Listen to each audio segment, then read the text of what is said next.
Hmm. Ay hindi. Sabi din ng pangulo natin, oh, "I'm not aware of any agreement that the Philippines should remove," 'no? "I'm not aware of any agreement that the Philippines should remove from its own territory, its own ship." Ayan, grabe. "The BRP Sierra Madre from the Ayungin Shoal, and let me go further. If there does exist such an agreement, I rescind that agreement as of now." So ngayon, baka merong mga, mga, 'no, nakialam doon sa ganitong sitwasyon. Siguro ay pinangako, "O sige, tatanggalin na namin yung ano diyan, yung BRP Sierra Madre diyan sa may Ayungin Shoal."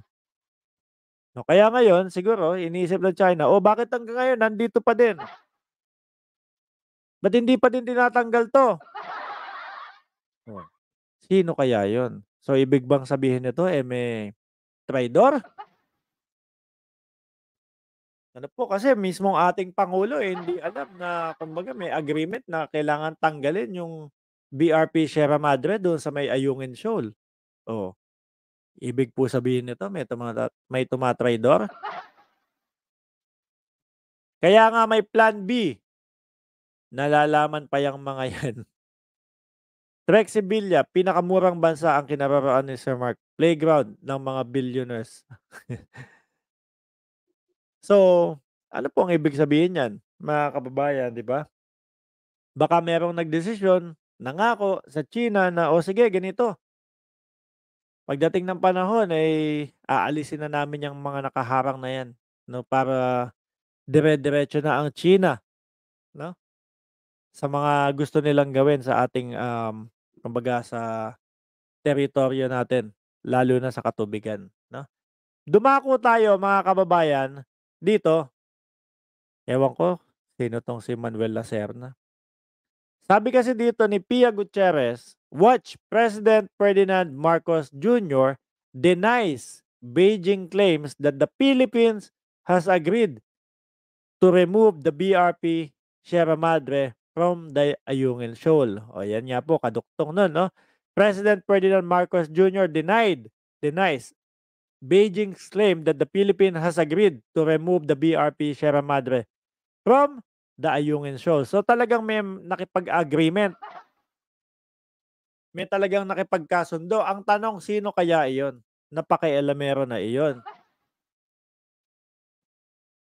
'di po ba? May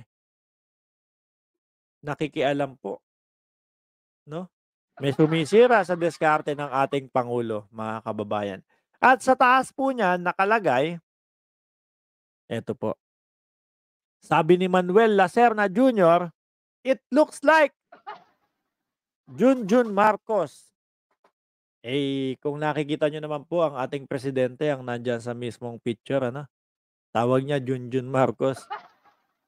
"It looks like Junjun Marcos is suffering from undisclosed acute disease." Ano kaya yun? Wait nga, check ko yun, yung sinasabi nitong ano, nagsa-suffer daw ang ating pangulo sa ano, undisclosed. Babasahin ko lang, hindi naman ako doktor para alam ko agad yan.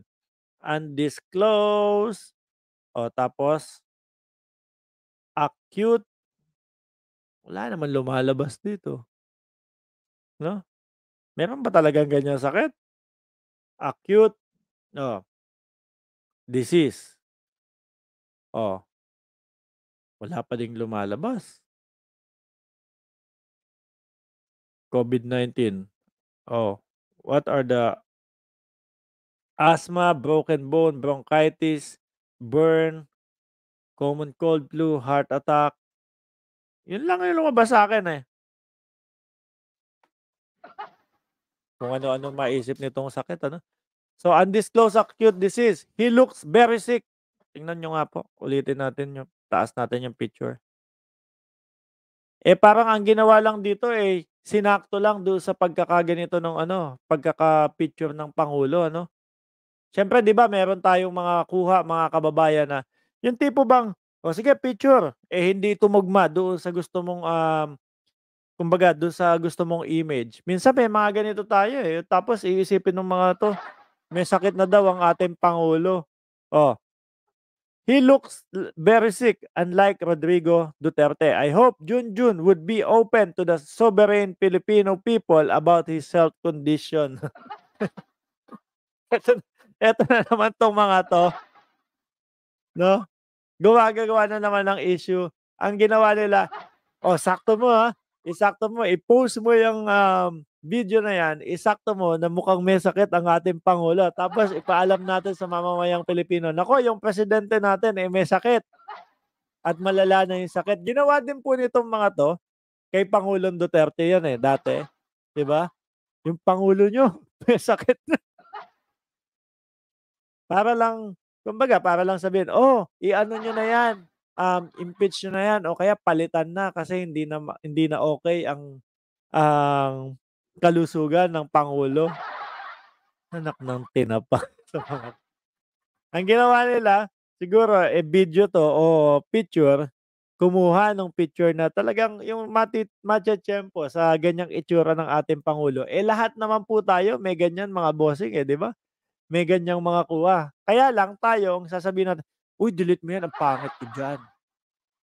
Gano'n tayo, eh. So sila yun yung ginamit nila. Tuloy natin. We have the right to know as his constituent and as sovereign citizen. Diyos ko naman po, kung makikita naman po natin ang ating mga pangulo, mga boss chief amo sir, 'di ba? Eh, malakas po at maayos naman. Talagang nung isang araw pinapanood ko, meron siyang kausap na babae talagang malakasan siya, nakikipagdebate talaga siya, eh. Tapos sasabihin nitong mga 'to, "Oh, si pangulo ninyo palitan niyo na, may sakit na."